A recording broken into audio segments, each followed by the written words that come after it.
We're celebrating Canada's 150, but we're also having our cultural event. We've got 12 countries highlighted within our co-op. It's just for all the members to let people know what their cultural backgrounds are. And they all have booths down in our Central Park, and so they're displaying their culture. So we've got food samples and traditional outfits, and we'll have dancers. It's just to share where we all came from. Sarcee Meadows Housing Co-Operative is a form of affordable housing, but it is not a subsidized housing. We all pay housing fees. It's not a rental. It's the sharing and community spirit that really drives the co-op, and it helps with integration, promotes inclusion.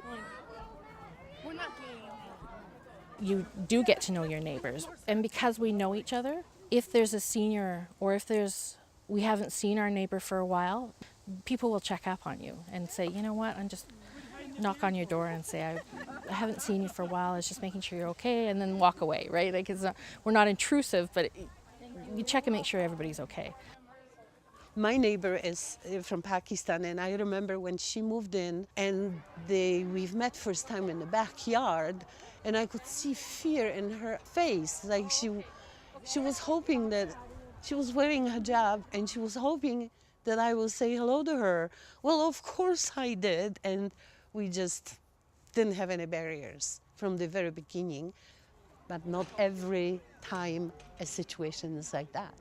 So our challenge is to be able to educate and create opportunities like today that are informal, where people can meet and enjoy the food and say, oh, that's how it is. Oh, this is who you are. Oh, I didn't know that. One of the newer groups that we started up probably about 3 years ago was the Women's Circle, and that group was started specifically to help with cultural and diversity issues. One of the women, Farah, invited 5 or 6 other women to her home for chai. Women of different culture, different background, we just came together. We just sat down just to get to know each other. We didn't have any agenda.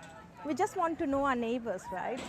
And this social formation is growing as people watch us and they see the positive results of that interaction, and more people are joining.